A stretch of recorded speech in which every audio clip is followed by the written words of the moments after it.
আমরা তিনজন মুফতি সাহেব বা তিনজন আলেম একসাথে লাইভে আছি। আমার সাথে আছেন, আমি পরিচয় করিয়ে দিই, আল্লামা জাস্টিস ভাই। তিনি নিজেকে ডেস্ট্রয়ার অব ইসলাম বলে দাবি করেন। আল্লামা জাস্টিস ভাই মাদ্রাসা পড়ুয়া একজন মানুষ। এবং আমার সাথে আছেন আপনাদের সবার প্রিয় প্রিয় মুখ, মুফতি ইমরান বিন বশির। আজকের লাইভে আমরা শিরোনাম দিয়েছি, একটু দেখতেই পাচ্ছেন, ইউনূসের পদত্যাগ নাটক। তো এটা একটু রাজনৈতিক আলোচনার দিকে যেতে পারে, বাট আমরা আমাদের আলোচনাটা যতই রাজনীতি হোক ঘুরে ফিরে ইসলামের দিকে যাবেই। বিকজ অনেক কিছুই ইসলামের সাথে সংশ্লিষ্ট। পৃথিবীর সকল সমস্যার সাথেই সামহাউ ইসলামের একটা যোগসূত্র রয়েছে। শুধু যোগসূত্র বললে ভুল হবে, সম্ভবত ইসলামটাই প্রধান কারণ এই বর্তমান পৃথিবীর সকল সমস্যার পেছনে। সেটা হয়তো ডাইরেক্ট কিংবা ইনডাইরেক্টলি।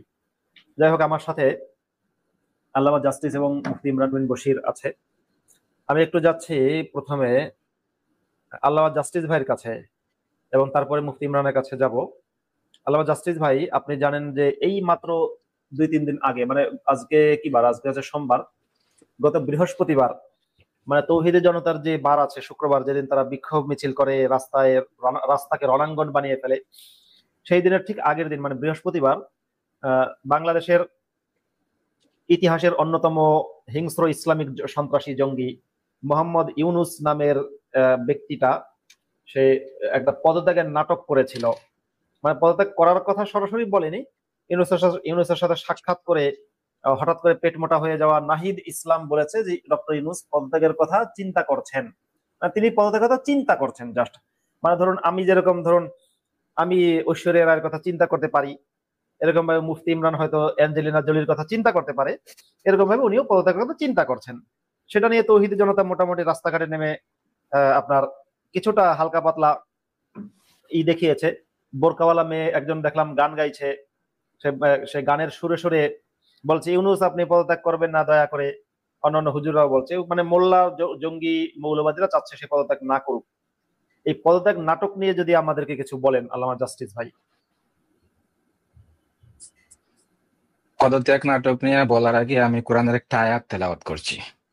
আল্লাহ কোরআনে বলছেন, কুলিল্লাহুম্মা মালিকাল মুলকি তুতিল মুলক মান তাশা ওয়া তুনজিউল মুলকা মিম্মান তাশা ওয়া তুইজ্জু মান তাশা ওয়া তুযিল্লু মান তাশা বিয়াদিকাল খায়র ইন্নাকা আলা কুল্লি শাইইন কাদির। আরেকটা আয়াত তেলাওয়াত করব, সেটা হচ্ছে ইযা আরাদা শাইআন আইয়াকুলা লাহু কুন ফায়াকুন। তো ডক্টর ইউনূস যে ইযা আরাদা শাইআন আইয়াকুলা লাহু কুন ফায়াকুনের প্রতিফলন নয়, এটা আমরা ভালো করেই জানি।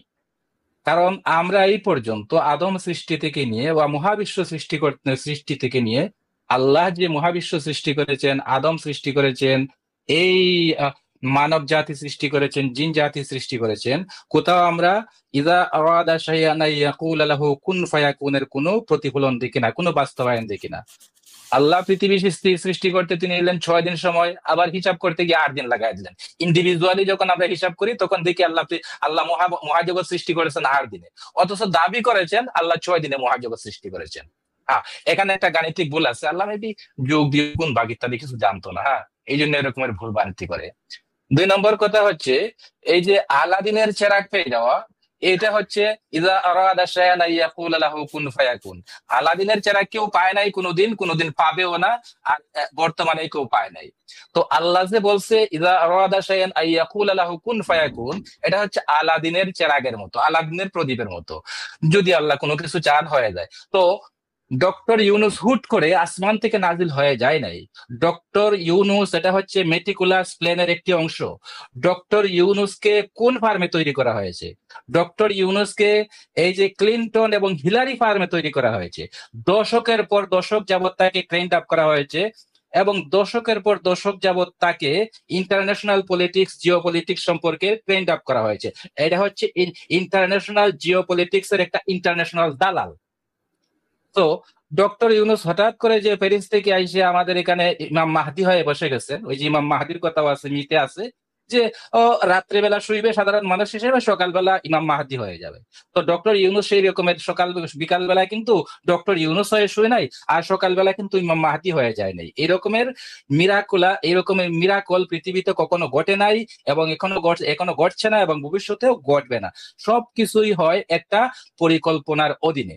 সো ডক্টর ইউনুস হচ্ছে সেই হিলারি এবং ক্লিনটনের ফার্মের একটা একটা একটা ফুসা একটা একটা কি বলবো তাকে, শব্দগুলা মানে অনেকগুলা ওয়ার্ড শব্দগুলা আসে যায়, জন্য আমি বলতে চাই না। পাপেট, ওকে, পাপেট।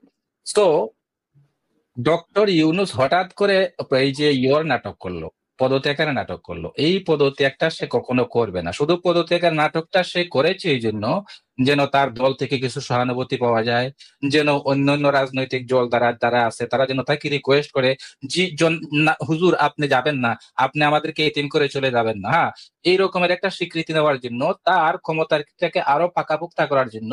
যদি কখনো প্রয়োজন আসে তাহলে বলবে একসময়, তোমরাই তো আমাকে এসে বলছিলা যে পদত্যাগ করবো না, আর আমি চলে গেলে তোমাদের বাংলাদেশ এতিম হয়ে যাবে, সো তোমরা আবার আমার বিরুদ্ধে বিট্রে করতেছো কি জন্য। এই যে একটা একটা মেটিকুলাস প্ল্যান, ও কিন্তু অল দ্য টাইম মেটিকুলাস প্ল্যানের মাধ্যমে চলে।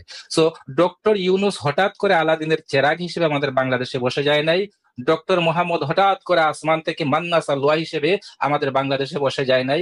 ডক্টর ইউনুসকে দশকের পর দশক যাবত আমাদের বাংলাদেশে বসানোর জন্য একটা ইন্টারন্যাশনাল জিও পলিটিক্স এর একটা অংশ হিসেবে তাকে ট্রেন্ড আপ করে তাকে এখানে বসানোর জন্য লবিং করা হয়েছে। এই লবিং কি? এই যে আল্লামা জাস্টিস ভাই, ডক্টর ইউনুস কিছুদিন আগে বলেছিলেন যে উনি নাকি লোকাল খেলোয়াড় না, উনি আন্তর্জাতিক মানের খেলোয়াড়, ইন্টারন্যাশনাল গাদ্দার। হ্যাঁ, ইন্টারন্যাশনাল গাদ্দার। আন্তর্জাতিক মানের খেলোয়াড় বলার মাধ্যমে কি ইউনুস এই মেসেজটা দিয়েছেন যে তার যারা বিদেশি প্রভুরা আছে তিনি তাদের পক্ষ নিয়ে খেলছেন বা তাদের হয়ে খেলছেন, এরকম মেসেজই কিন্তু তিনি দিলেন? অবশ্যই এই মেসেজটাই তিনি দিয়েছেন। যার বাগানে আমি বড় হয়েছি, যার খেয়েছি, যার পড়েছি, যার লবণ খেয়েছি, তারই তো গুণগান গাইবো। ডক্টর মোহাম্মদ কিন্তু নোবেল প্রাইজ পাওয়ার যোগ্য ছিল না। প্রথমে ওই যে হিলারিদের লবিং এ তাকে অর্থনীতিতে প্রথমে মনোনয়ন দেওয়া হয়, কিন্তু অর্থনীতির যে রিকোয়ারমেন্ট আছে সেই রিকোয়ারমেন্ট একদম স্ট্রেট কাট, এই স্ট্রেট কাট রিকোয়ারমেন্ট সে ফিলফুল করতে পারে নাই। এই জন্য প্রথমবারে তাকে নোবেল দেওয়া হয় নাই, বাতিল করে দেওয়া হয়, অযোগ্য ঘোষণা করা হয়। পরে আবার লবিং করে তাকে ঢুকায় দেওয়া হলো কিসে, ওই যে ইয়তে, শান্তিতে, পিসে।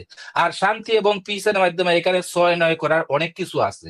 তো 6-9 করার অনেক কিছু যেহেতু আছে, অতএব আল্লামা জাস্টিস ভাই, আমরা দেখেছি যারা শান্তিতে নোবেল পেয়েছেন তাদের মধ্যে অনেকেরই অনেক রকমের শান্তি প্রতিষ্ঠার অনেক অবদান আছে।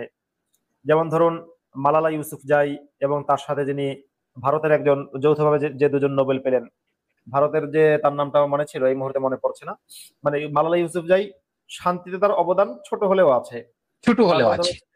নেলসন ম্যান্ডেলা, এমনকি ইয়াসির আরাফাত যদিও জঙ্গি মানুষ ছিলেন, পরে আপনার ইসরায়েলের প্রধানমন্ত্রীর সাথে যৌথভাবে তিনি নোবেল পুরস্কার পেলেন। তো যাই হোক, এই যে নোবেল পুরস্কার যারা পেয়েছে বিভিন্ন বিশ্বের বিভিন্ন ক্ষেত্রে দেখা গেছে তারা বিভিন্ন জায়গায় আপনার মানে কি বলে বিবদমান দুটি পক্ষের মধ্যে সংঘাত থামিয়ে দিয়েছে বা এরকম কোন অবদান আছে। কিন্তু দুজনের নোবেল পুরস্কার আমার কাছে খুবই আপনার বিতর্কিত মনে হয়। এর মধ্যে একজনেরটা যাও মানা যায়, যেমন দুজনের মধ্যে একজন হচ্ছেন বারাক ওবামা। বারাক ওবামা আমেরিকার প্রেসিডেন্ট নির্বাচিত হওয়ার সাথে সাথে নোবেল পুরস্কার পেলেন। এখন ঘটনা হচ্ছে বারাক ওবামা যখন আমেরিকার প্রেসিডেন্ট নির্বাচিত হননি তখন তিনি একজন সাধারণ রাজনীতিবিদ, একটা দলের পক্ষ থেকে মনোনীত একজন রাজনীতিবিদ ছাড়া কিছুই না, তার নোবেল পুরস্কার পাওয়ার প্রশ্নই ওঠে না। এবার ক্ষমতায় গিয়ে তিনি বিশ্বজুড়ে শান্তি প্রতিষ্ঠা করেছেন, এরপরে নোবেল পেয়েছেন ব্যাপারটা তা না। ক্ষমতায় যাওয়ার সাথে সাথেই তাকে নোবেল পুরস্কার দেওয়া হলো, যেটা অত্যন্ত গর্হিত একটা সিদ্ধান্ত বলে বা বেঠিক সিদ্ধান্ত বলে মনে করি। তারপরে বুঝে নিলাম ঠিক আছে, বারাক ওবামা ক্ষমতায় গেছে, যাওয়ার পরে মানে খুব অপরাধমূলক কাজ করেছে, এই সমস্ত মানে খুব অপরাধমূলক, আমেরিকায় ধরে ধরে সংখ্যালঘুদের হত্যা করা, মেরে ফেলা, খুন করা, গুম করা, হ্যাঁ, এবং জাতিগত নিধনযোগ্য বা এথনিক ক্লিনজিং পরিচালনা করা, সেগুলো বারাক ওবামা করেননি। অন্য 10 জন আমেরিকার প্রেসিডেন্টের মতোই বারাক ওবামা একজন মানুষ। কিন্তু ইউনুসকে কিসের ভিত্তিতে নোবেল দেয়া হলো এটা আমার কাছে খুব, আপনি যেমনটা বললেন যে আপনার নোবেল এই অর্থনীতিতে নোবেল পাওয়ার যোগ্যরা বলেই তাকে শান্তিতে দেওয়া হয়েছে। ইউনুস কি শান্তি প্রতিষ্ঠা করেছিল নোবেল পাওয়ার আগে? আমি বলছি যে এখন তো ইউনুস পুরো পৃথিবী জুড়ে অশান্তি সৃষ্টি করছে, কিন্তু নোবেল পাওয়ার আগে সে একটা শান্তি প্রতিষ্ঠা করছে। বলবো কি জন্য সে নোবেল পাইছে? আমি বলবো সে একটা শান্তি প্রতিষ্ঠা করছে। সে ক্ষুদ্র ক্ষুদ্র ঋণ নামে, মাইক্রো ক্রেডিট নামে যে একটা স্কিম চালু করেছে, এই স্কিম চালু করার মাধ্যমে হত দরিদ্র প্রান্তিক মানুষ, দিন মজুর, লেবার, শ্রমিক, কৃষকের পেটে কিভাবে লাত্তি মারতে হয়, লাত্তি মেরে কিভাবে তাদেরকে শোষণ করতে হয়, এই শোষণ করে লাখে লাখে মানুষদেরকে যে অসহায় করে দিয়েছে, নিঃস্ব করে দিয়েছে। ওই সমস্ত মানুষের ঘর থেকে যদি এই প্রিমিয়ামের পয়সাটা দিতে না পারে, তাহলে তার ছাগলটা ধরে নিয়ে আসছে। তার প্রিমিয়ামের পয়সা যে দিতে পারবে না, তার গরুটা ধরে নিয়ে আইছে। প্রিমিয়ামের পয়সাটা যে দিতে পারে নাই, তার ঘরের টিন খুলে নিয়ে আইছে। প্রিমিয়ামের পয়সা যে দিতে পারে নাই, তার ঘরে অফিসাররা দিনের পর দিন, সন্ধ্যা রাত পর্যন্ত, মিড নাইট পর্যন্ত বসে আছে। তারপরে এই সমস্ত যন্ত্রণা, অসহ্য যন্ত্রণা সহ্য না করতে পেরে অনেকে কি করেছে, আত্মহত্যা করেছে। অনেক নারীর সংসার ভেঙেছে। হ্যাঁ, হাজবেন্ড বলেছে তুমি এদের কাছ থেকে ক্ষুদ্র ঋণ কেন নিয়ে আসলা, আমাকে জিজ্ঞেস করছিলা?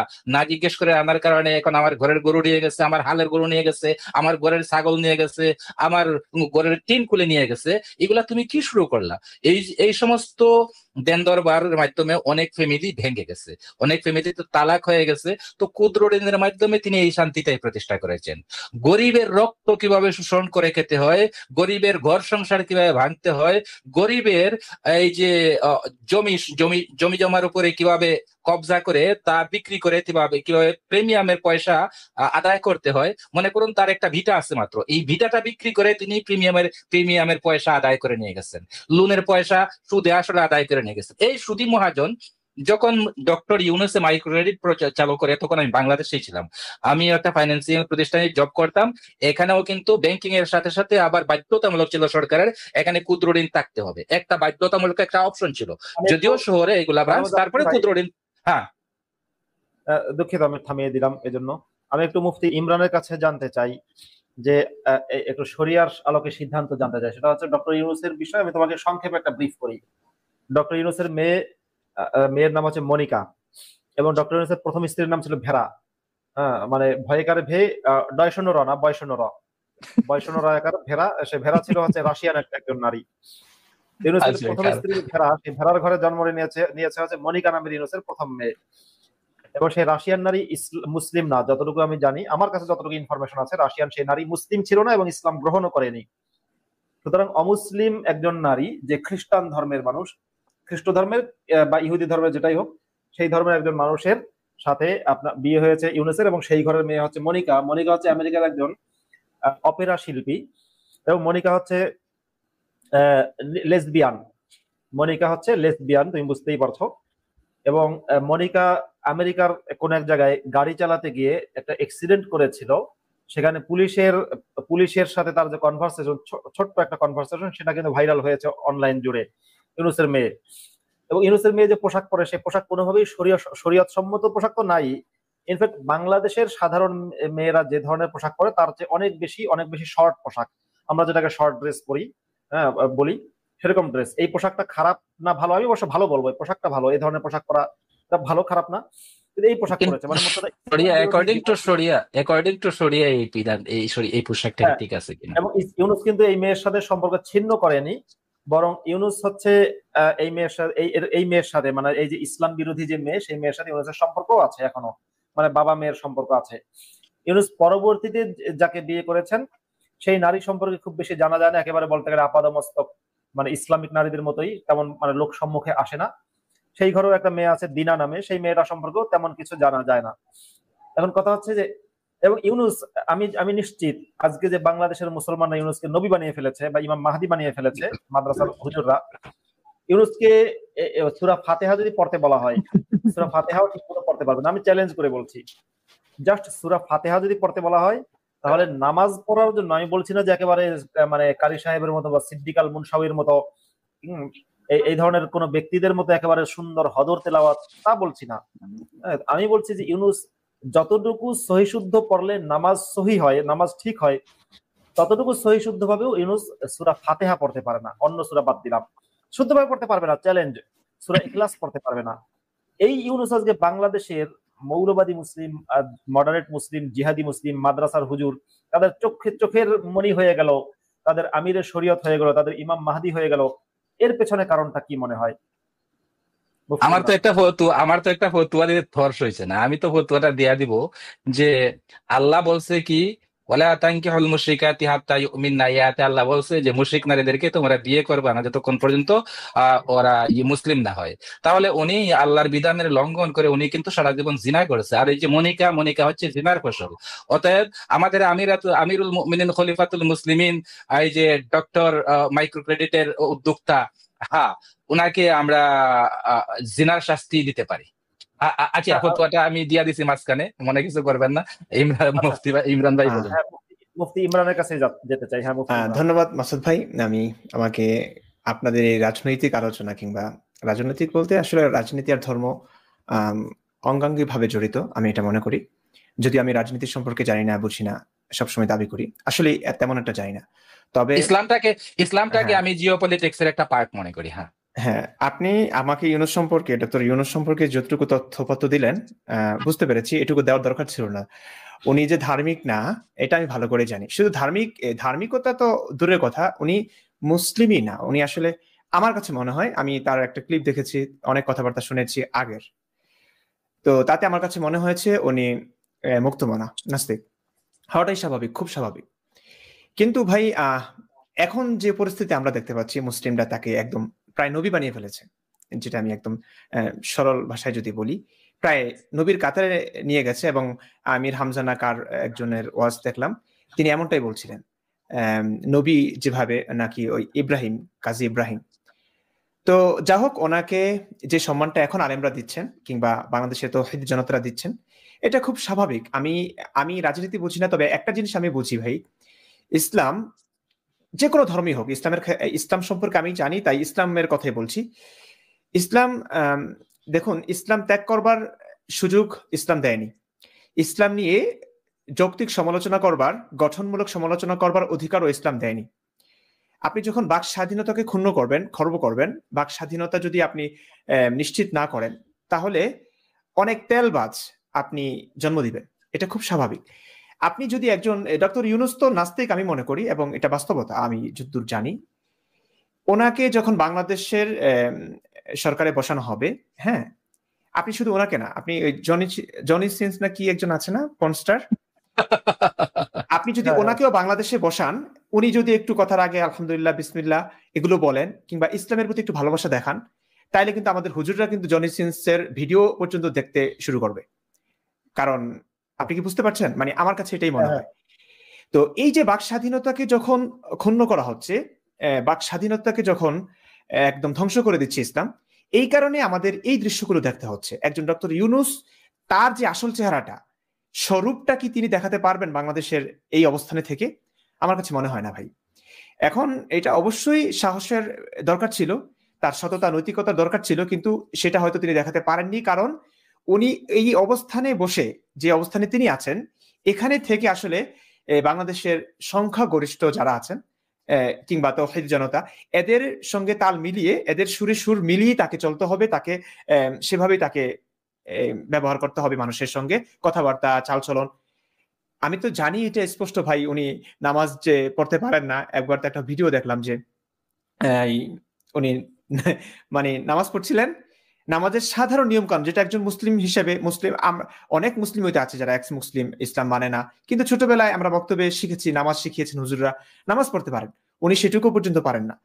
এটা খুব স্বাভাবিক। কিন্তু এই এমন একটা মানুষকেই যখন এই অবস্থানে বসিয়ে দেওয়া হয়েছে, তখন তার ওই যে বাক স্বাধীনতা যেহেতু নাই, তার অবস্থান, প্রকৃত অবস্থা যখন তুলে ধরতে তিনি পারবেন না এই চেয়ারে বসে, তাই তিনি এই অভিনয়টা করছেন। তাই তিনি এই তৌহিদি জনতার পাশে আছেন, আলেমদের সঙ্গে আছেন, ইসলামের পক্ষেই কথা বলতে হচ্ছে তার, এই জিনিসটা তার দেখাতে হচ্ছে। তো আমি আসলে রাজনীতি, মানে আমি অন্তত এটুকু বুঝি যে বাক স্বাধীনতাকে যখন আপনি খর্ব করেন, এটা যেমন একটা কি বলবো আমি, সমুদ্রের স্রোতকে, সমুদ্রের বানের পানিকে যখন আপনি আটকানোর চেষ্টা করবেন, এটা কিন্তু বসে থাকবে না, এটা অন্য কোনো জায়গা দিয়ে কিন্তু এটা একদম বইয়ে দিবে, এটা ভাসিয়ে নিয়ে যাবে। আপনি একদিক দিয়ে আটকেছেন, এটা যেদিক দিয়ে সুযোগ পাবে সেদিক দিয়ে কিন্তু এটা বয়ে যাবে। এই ব্যাপারটা হচ্ছে এরকম, আপনি একদিকে আপনি আপনি আপনার আপনার মাসুদ, আমি ইমরান, এই যে আমরা এখন যে মনের কথাগুলো বলতে পারছি, আমি কিন্তু আমার সংশয়বাদী মন নিয়ে আমি অনেক বছর ইমামতি করেছি, 3-4 বছর। আমি কিন্তু আমার মনের কথাগুলো আমি বলতে পারিনি। কেন? আমি জানি আমার এই কথাগুলো বলা মানে হচ্ছে আমি মসজিদ ইমামতি করতে পারবো না, আমার পরিবারে থাকতে পারবো না। আমাকে যারা ভালোবাসেন ইসলামের কথা বলবার কারণে, তারা ভালোবাসার দরকার নেই আমার। আমি আমার প্রকৃত অবস্থা তুলে ধরে যদি সবার ভালোবাসা হারাই, তাতেও আমার সমস্যা নাই। কিন্তু কথা হচ্ছে ওরা তো মেরেই ফেলবে। এত জঘন্য, এত বর্বর অসভ্যতা যে ইসলাম বাক স্বাধীনতাকে শুধু অনিশ্চিত করেনি, মানে আপনি কথা বলবেন যৌক্তিক সমালোচনা, সেখানে আপনাকে মেরেই ফেলবে, কেটেই ফেলবে একদম। এমনই যখন অবস্থা, তখন আমার জীবন বাঁচানো তো ফরজ ভাই, এটা তো প্রত্যেকটা মানুষই বাঁচতে চাইবে। হ্যাঁ, তো আমার বেঁচে থাকবার জন্য আমি কি করব? আমি আমার প্রকৃত স্বরূপটা, এটা আমি তুলে ধরতে পারছি না। আমি ওই আমাদের সমাজে যে সমস্ত লোকেরা আছেন, হ্যাঁ, সে তাদের সুরে সুর মিলিয়ে আমাকে কথা বলতে হচ্ছে, আমাকে সেভাবে চলতে হচ্ছে। তো আমি মনে করি বাংলাদেশে ভাই, আপনার মতো একজন মাসুদও যদি মনে করুন আমি ক্ষমতায় বসিয়ে দিলাম, আপনি কি করবেন? আপনি আপনার এই মনের কথাগুলো কি তুলে ধরতে পারবেন? পারবেন না। আপনি টিকে থাকতে পারবেন না।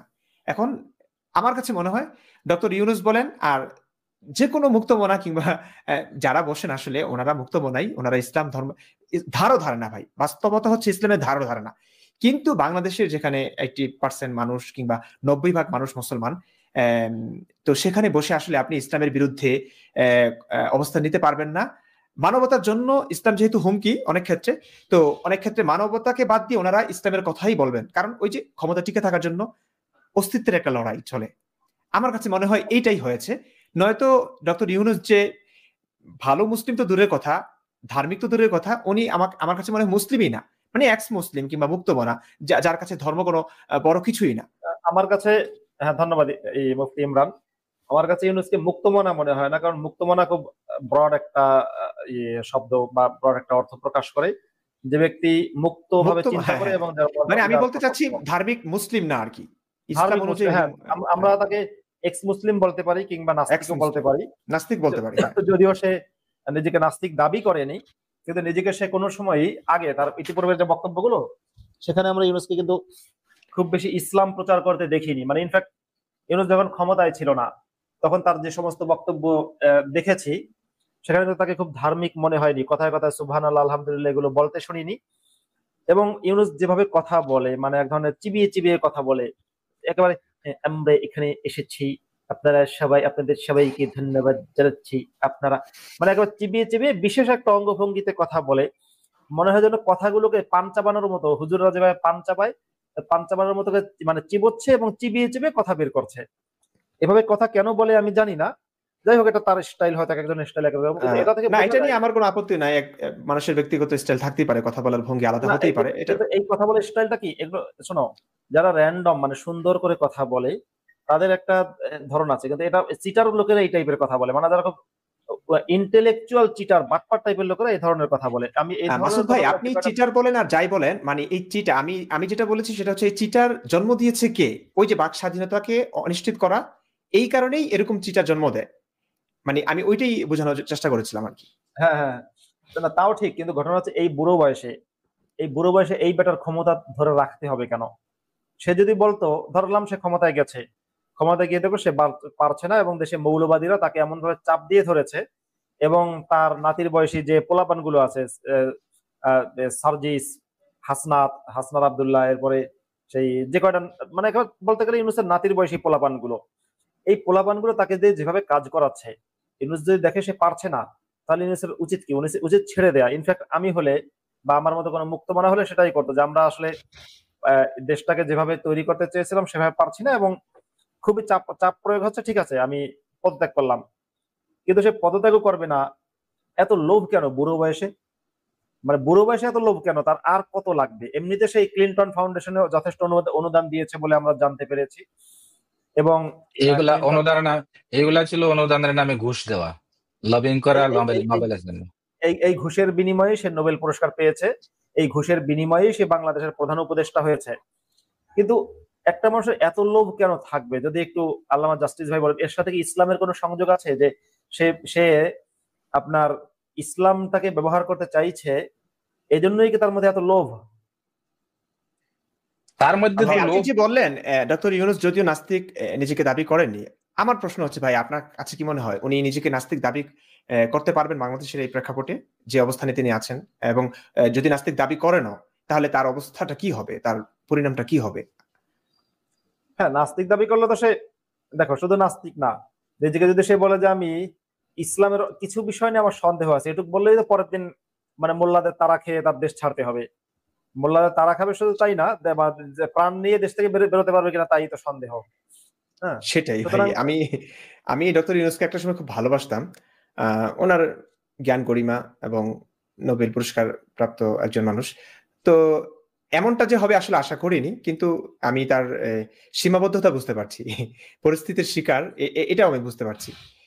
কারণ বাংলাদেশের অবস্থা তো বুঝতেই পারছেন, কথা বলা যায় না, আপনি নাস্তিক কিংবা মুক্তমনা এটা তো প্রকাশ করতেই পারবেন না। কত মানুষ আমাদেরকে বলছে তাদের মনের কথাগুলো তারা প্রকাশ করতে পারছে না, আলেম ওলামারা নাস্তিক একটা হয়ে হচ্ছে, বসে আছে, মসজিদে শুনুন, ইমামতি দেখো, করছে।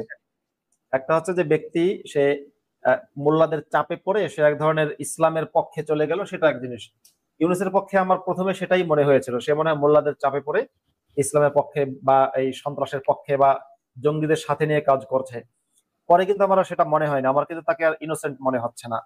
সে নিজেই উগ্র ইসলাম মানে পলিটিক্যাল ইসলামের ধারক এবং বাহক হয়ে গেছে, বা বলা যায় যে জঙ্গিদের হাতে রাখার জন্য সে নিজেই জঙ্গিদের গুরু হয়ে গেছে। জঙ্গিদেরকে, জিহাদিদেরকে হাতে রাখার জন্য সে নিজেই হয়ে গেছে জিহাদিদের গুরু। আমার এটা মনে হয়। আল্লামা জাস্টিস ভাই, আপনার কি এরকমটা মনে হয়? এক্স্যাক্টলি, আমি তো এটাই বলে থাকি যে ইসলাম হচ্ছে একটা জিওপলিটিক্স এর অস্ত্র, হাতিয়ার। এই যে খ্রিস্টিয়ানিটি হচ্ছে জিওপলিটিক্স এর একটা হাতিয়ার। আসলে ওরা জিওপলিটিক্স করার জন্য ইসলামটাকে ইউজ করে। তো ডক্টর ইউনূসকে যারা ইউজ করে, ওরা প্রকৃতপক্ষে জিওপলিটিক্স করে, কিন্তু ওরা মাঠে ময়দানে ওদেরকে দেখা যায় না, কিন্তু ওদের হয়ে প্রক্সি ফাইটার হিসেবে কাজ করে এই যে ডক্টর ইউনূসরা। আর ডক্টর ইউনূসরা মনে করেন সমন্বয়ক হিসেবে কাজ করে, এবং ডক্টর ইউনূসরা সমবেত করে জঙ্গিদেরকে, আল কায়দা জঙ্গিদেরকে সমবেত করে, আইএস জঙ্গিদেরকে সমবেত করে, তারপরে আনসারুল্লাহ বাংলা টিমকে সমবেত করে, তারপরে হরকাতুল মুজাহিদিন বাংলাদেশকে সমবেত করে, জামাতে ইসলামীকে সমবেত করে, খলিফা কি বলে খেলাফত মজলিসকে সমবেত করে, চরমোনাই পীরকে সমবেত করে, তারপরে এই হেফাজতে ইসলামকে সমবেত করে ওদেরকে ডোনেশন দেয়। ওরা বোকা কুকুরের মতো থাকে, সকাল বিকাল একটা রুটি ওদেরকে দিয়ে দেয়। ওরা প্রভুভক্ত কুকুরের মতো, প্রভুরা যেদিকে ইশারা করে সেদিকেই ওরা অস্থিতিশীলতা তৈরি করার জন্য সেদিকেই ছুটে যায়। ওরা হচ্ছে ওদের গৃহপালিত কুকুর, শিকারের কুকুর। শিকারের কুকুরে যেভাবে শিকার ধরার জন্য একটা অঙ্গুলি ইশারা দিলে সে তার প্রাণ দিয়ে দেয় শিকার ধরার জন্য। তো আমাদের দেশের অথবা ইন্টারন্যাশনাল যারা মুসলিম আছে, এই মুসলিমরা যখন প্রক্সি ফাইটার হয়ে কাজ করে এবং প্রভুরা যখন ওদের পিছনে পয়সা ডালে, অস্ত্রের ট্রেনিং দেয় এবং অস্ত্র দেয়, তখন ওরা শিকারী কুকুরদের মতো ওরা ঝাঁপিয়ে পড়ে শিকারের উপরে। আর শিকারটা কারা? শিকারটা হচ্ছে ওরা যাদেরকে দেখিয়ে দিবে তারা। আমাদের বাংলাদেশে জঙ্গি লালন পালন করা হচ্ছে, জঙ্গিদেরকে প্রক্সি ফাইটার হিসেবে ইউজ করা হচ্ছে। এদের টার্গেট হচ্ছে, এদের প্রথম টার্গেট হচ্ছে ইন্ডিয়া। ইন্ডিয়া হচ্ছে তাদের শিকার। সো ইন্ডিয়াকে অস্থিতিশীল করার জন্য ওরা আমাদের বাংলাদেশে হেফাজতে ইসলামদেরকে পালছে, জামাতে ইসলামদেরকে পালছে, খেলাফতে মজলিসকে পালছে, জমিয়তে উলামায়ে হিন্দকে পালছে, এবং আরো কত কত রকমের আনসারুল্লাহ বাংলা টিমকে পালছে, হিজবুত তাহরিরকে পালছে, তারপরে হরকাতুল মুজাহিদিন ইত্যাদি ইত্যাদি সন্ত্রাসীদেরকে পালছে। তো ইত্যাদি ইত্যাদি সন্ত্রাসীদেরকে ওরা পালছে কেন, লালন পালন কেন করছে? একমাত্র এখানে ওদের মাঝে গাজওয়াতুল হিন্দের জজবা তৈরি করে দেওয়া, ওদের মাঝে একটা জজবা তৈরি করে দেওয়া যে তোমারা ইসলাম খতরা পে হায়। যখনই ওদের মাঝে একটা এইরকমের একটা জজবা তৈরি করে দিবে যে তোমারা ইসলাম খতরা পে হায়, তো এখন আমাদের কি করা? আমাদের ইসলাম যখন খতরাতে আছে, তাহলে আমরা এটা কিভাবে রক্ষা করব? তোমরা রক্ষা করতে পারবে, আমরা আছি, তোমাদেরকে সাহায্য করব। কোরআনে একটা আয়াতে বলা আছে না, যে তোমাদের সবচাইতে কাছের বন্ধু হচ্ছে খ্রিস্টিয়ান, আর তোমাদের সবচেয়ে বড় দুশ্মন হচ্ছে ইহুদি। তো খ্রিস্টিয়ানরা যখন বলে, তখন ওরা কোরআনের ওই আয়াতটা তাদের মনে পড়ে যায়। হ্যাঁ, আল্লাহ তো ঠিকই বলেছে যে আমাদের সবচেয়ে কাছের বন্ধু হচ্ছে খ্রিস্টিয়ান। সো ওরা যেহেতু আমাদেরকে বলছে তোমাদের ইসলাম খতরা পে হয়, তোমাদের ইসলাম বাঁচাও, আফগানিস্তানে যেভাবে আমাদের ইসলামকে বাঁচিয়েছে, আসলে আফগানিস্তান ইসলামকে বাঁচায় নাই। আসলে আফগানিস্তানে হয়েছিল সাম্রাজ্যবাদ, পুঁজিবাদ আর আর কমিউনিজমের একটা যুদ্ধ। তো কমিউনিজমকে আমরা আফগানিস্তান থেকে বিতাড়িত করার জন্য এই যে পুঁজিবাদ, ওরা অর্থায়ন করেছিল। এখানে ইসলাম খতরা টতরাতে কিছুই ছিল না, এখানে খতরাতে ছিল ক্যাপিটালিজম। তো ক্যাপিটালিজম খতরা পে হয়, ক্যাপিটালিজম কে বাঁচাও, এই রকমের স্লোগান যদি দিত তাহলে মুসলিমরা কিন্তু এখানে জান দিত না, প্রাণ দিত না, অস্ত্র ধারণ করতো না, হ্যাঁ অস্ত্র হাতে নিয়ে মাঠে নামতো না। যখনই ওরা বলছে তোমার ইসলাম খতরা পে হয়, তখনই কিন্তু ওরা বিগলে গেছে, পিগলে গেছে, মমের মতো গলে গেছে। তো মমের মতো গলে গেছে, তাহলে আমাদের ইসলামকে বাঁচাতে হলে কি করতে হবে? তোমাদের ইসলামকে বাঁচাতে হলে তোমাদের মুজাহিদ রিক্রুট করো, তোমরা মাঠে ময়দানে তোমাদেরকে যুদ্ধ করতে হবে, গেরিলা ট্রেনিং নাও, ট্রেনিং নেওয়ার জন্য আমরা তোমাদেরকে সব রকমের ট্রেনিং দিব, অস্ত্র যা লাগে সবকিছু দিব, শুধু মাঠে ময়দানে তোমরা যুদ্ধ করবা, জান দিবা, প্রাণ দিবা, রক্ত দিবা, শহীদ হবা, জান্নাতে চলে যাবা, আর যারা বেঁচে থাকবা তারা গাজী হবা। হ্যাঁ, এই রকমের ব্রেন ওয়াশ করে তারা আফগানিস্তানে যেমন করে যুদ্ধে লাগিয়ে দিয়েছিল মুজাহিদদেরকে। এই মুজাহিদরা এখন রিজার্ভে আছে। মাঝখানে এই মুজাহিদরা রিজার্ভে থাকা অবস্থায় মাসুদ ভাই কিছু বলতে চাচ্ছেন? আমি একটু অ্যাড করি, আল্লামা জাস্টিস ভাই। ইউনুসের যে পদত্যাগ নাটক, ইউনুসের মন্ত্রিসভার ইউনুসের যে মন্ত্রিসভা আছে সেটার সেই যে বা এই যে উপদেষ্টা পরিষদের একজন গুরুত্বপূর্ণ উপদেষ্টা, পরিকল্পনা উপদেষ্টা যিনি, তার নাম হচ্ছে ওয়াহিদুদ্দিন মাহমুদ। তিনি আর কি জানিয়েছেন যে ইউনুস পদত্যাগ করবেন না, এবং উনি পদত্যাগ করবেন সেটা বলেননি। তাহলে এই যে ইউনুস যেখানে পরিকল্পনা উপদেষ্টা জানিয়ে দিল ইউনুস পদত্যাগ করবেন, সে কথা তিনি বলেননি। এর মাঝখানে নাহিদ যে বললো যে উনি পদত্যাগের চিন্তা করছেন, তাহলে এই ব্যাপারটা দুই রকম হয়ে গেল না? একজন সাবেক উপদেষ্টা নাহিদ বলছে উনি পদত্যাগ করবেন বলেছেন, আর ওনারই উপদেষ্টা একজন বলছেন যে উনি পদত্যাগ করবেন না। তাহলে তো আমরা ক্লিয়ার বুঝতে পারছি যেটা হচ্ছে ইউনুসের একটা ভণ্ডামি। এবং এই যে পদত্যাগের বিষয়টা এলো, পদত্যাগের নাটক সাজানোর পরপর ইউনুস যেটা করেছে, ভারত বিদ্বেষী একটা টোপ দিল। ইসলামপন্থী রাজনীতিবিদদের এটাই হচ্ছে অস্ত্র। যখনই তারা আপনার তাহাজ্জুদে মনোযোগ দেয় কিংবা আপনার অপকর্ম বা অপরাধ করে, তখনই তারা একটা বিদ্বেষের অস্ত্র ব্যবহার করে। বিদ্বেষের অস্ত্র ব্যবহার করেই আপনার নিজের গদি টিকিয়ে রাখে। ইউনুসের পদত্যাগ নিয়ে যখনই কথাবার্তা বা আলোচনা শুরু হলো, এই সময় দেখা গেল রিসেন্টলি আপনার মাহমুদুর রহমান মান্না সহ কিছু ভারত বিদ্বেষী ব্যক্তিবর্গের সাথে আপনার ইউনুস বৈঠক করেছে। বৈঠকে সে সরাসরি ভারতকে আক্রমণ করেছে যে ভারত বাংলাদেশকে অস্থিতিশীল করে রাখতে চায়। এটা বুঝতেই পারছি যে আসলে এই বুড়া বদমাইশটা ক্ষমতায় থাকার জন্য আসলে ভারত বিদ্বেষ বা ইসলামী মৌলবাদের যে একটা অবস্থান সেটাকে সে পাকাপোক্ত করতে চাইছে। মানে মোট কথা তার ক্ষমতায় থাকতে হবে, এবং এই ক্ষমতায় থাকার জন্য সে মাদ্রাসার হুজুরদেরকে, অশিক্ষিত মোল্লা হুজুরদেরকে ব্যবহার করবে, এবং ভারত বিদ্বেষটাকে ব্যবহার করছে। আচ্ছা মাসুদ ভাই, এই যে আমাদের খলিফাতুল মুসলিমিন ডক্টর ইউনূস সদি মহাজন যে বারবার বললেন এই 7 সিস্টারকে অস্থিতিশীল করে দিবেন, চিকেন নেক কেটে দিবেন, ইত্যাদি ইত্যাদি রাজনৈতিক বক্তব্য দিলেন। ইত্যাদি ইত্যাদি রাজনৈতিক বক্তব্য দেওয়ার অর্থটা কি হলো? অর্থটা হলো যে আমাদের ক্রস বর্ডারের বিষয় নিয়ে তিনি মন্তব্য করতেছেন, আরেকটা দেশের স্বাধীনতা সার্বভৌমত্ব নিয়ে তিনি মন্তব্য করতেছেন। তো according to the United Nation charter, United নেশনের সনদ মতো আপনি যদি অন্য কোনো একটা দেশের ভৌগোলিক সীমারেখা পার হয়ে অন্য কোনো একটা দেশের ভূখণ্ড নিয়ে সমালোচনা করেন অথবা অস্থিতিশীল করে দেওয়ার চিন্তা করেন বা হয়ে যেতে পারে এরকম মন্তব্য করেন, তাহলে এটা কিন্তু আরেকটা স্বাধীন সার্বভৌম রাষ্ট্রের উপরে একটা হস্তক্ষেপ। তো একটা হস্তক্ষেপ, এই রকমের হস্তক্ষেপ যদি কেউ করে, তাহলে ইউনাইটেড নেশনের সনদে বলা আছে যার উপরে এরকমের হস্তক্ষেপ করা হলো এটাকে আগ্রাসন হিসেবে দেখা হয়। এই আগ্রাসন যার উপরে করা হলো সে যদি চায়, তাহলে যে রাষ্ট্রের রাষ্ট্রপ্রধান অথবা রাষ্ট্রের গুরুত্বপূর্ণ ব্যক্তিরা যে এই বক্তব্য দিয়েছেন, এই রাষ্ট্রের উপরে সেই রাষ্ট্র চাইলে আর্মি অপারেশন চালাতে পারে। এখন যদি ইন্ডিয়া যদি বাংলাদেশের উপরে আর্মি অপারেশন চালায়, তাহলে কারো কিন্তু বলার কিছু থাকবে না, কারণ অলরেডি ইন্ডিয়ার সার্বভৌমত্বের উপরে হুমকি দেওয়া হয়ে গেছে। ইন্ডিয়ান স্বাধীন সার্বভৌম রাষ্ট্রের সম্পর্কে যদি আপনি একটা অস্থিতিশীলতা তৈরি করার একটা মেসেজ দেন, দ্যাটস মিন আপনি তার উপরে আগ্রাসী মন্তব্য করে দিয়েছেন। আগ্রাসী মন্তব্য যুদ্ধের শামিল। তো একটা সার্বভৌম রাষ্ট্র যদি কখনো তার স্বাধীনতা সার্বভৌমত্ব হুমকির মুখে পড়েছে কারো মন্তব্য যদি মনে করে এবং এটা যদি প্রমাণ করতে পারে, তাহলে ওই রাষ্ট্রের জন্য জায়েজ হয়ে যায় যে রাষ্ট্রটা মন্তব্য করেছে এই রাষ্ট্রের উপরে সে যদি অপারেশন চালায়, আর্মি অপারেশন চালায়, তাহলে চালাতে পারেও। তো আমার মনে হয় ডক্টর ইউনূস পরিস্থিতিটা গোলাটে করে যুদ্ধ একটা বাদ তৈরি করে অথবা ইন্ডিয়া অ্যাটাক করুক এরকমের একটা পরিবেশ তৈরি করে তিনি গোলা জলে মাছ শিকার করতে চাচ্ছেন যে